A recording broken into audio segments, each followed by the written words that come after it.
NFL owners allegedly had Shedeur Sanders removed from draft boards over, entitled, "Attitude," claims Boomer Esiason.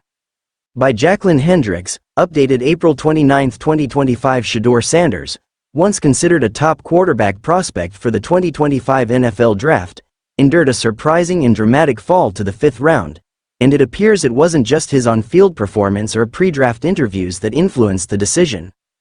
According to former NFL quarterback and analyst Boomer Esiason, some NFL team owners personally intervened to have Sanders removed from their team's draft boards entirely, citing concerns about his perceived attitude and professionalism.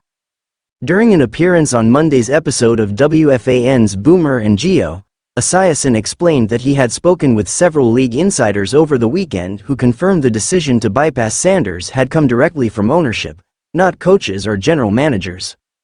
"When you listen to this kid talk, especially leading up to or during the NFL Combine, he was projecting himself as a culture changer, someone who could come in and immediately transform a franchise," Esiason said.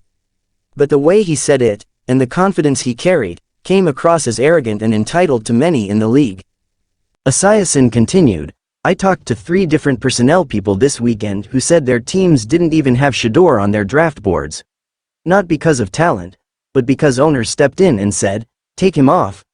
I don't want that entitled person on our team, and frankly, I understand their perspective." Sanders, the 23-year-old son of NFL Hall of Famer and Colorado head coach Deion Sanders, became a polarizing figure leading up to the draft, particularly after comments he made at the NFL Scouting Combine in February. At the time, Sanders expressed confidence in his ability to elevate any franchise, referencing his success in leading Jackson State and Colorado through major transformations. "We went from Jackson State to Colorado and changed 2 programs back-to-back," Sanders said. "You don't think I could come to an NFL franchise and change a program again? It's history. It's always going to repeat itself." Despite once being considered a 1st or 2nd round pick, Sanders ultimately had to wait until day 3 of the draft, when the Cleveland Browns selected him with the 144th overall pick in the 5th round.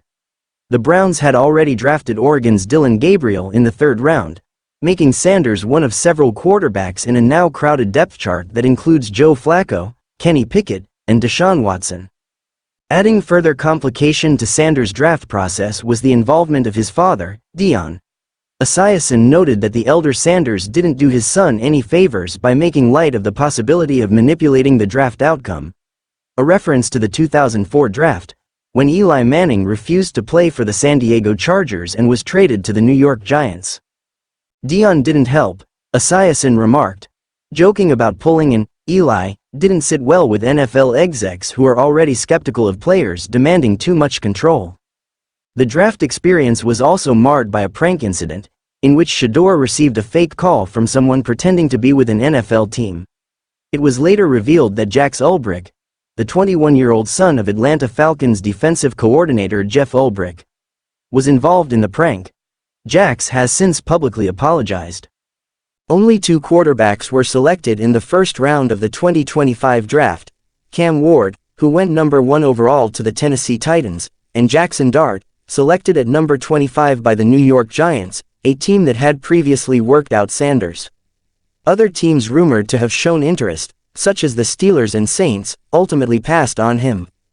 Adding to the family's bittersweet weekend, Sanders' older brother, safety Shiloh Sanders, went undrafted but later signed with the Tampa Bay Buccaneers as a free agent. Despite the dramatic lead-up and unexpected drop in draft position, Shedeur Sanders now has the opportunity to prove himself at the professional level, and possibly silence critics who questioned his mindset rather than his talent. Would you like this rewritten in a different tone, like more formal or more casual?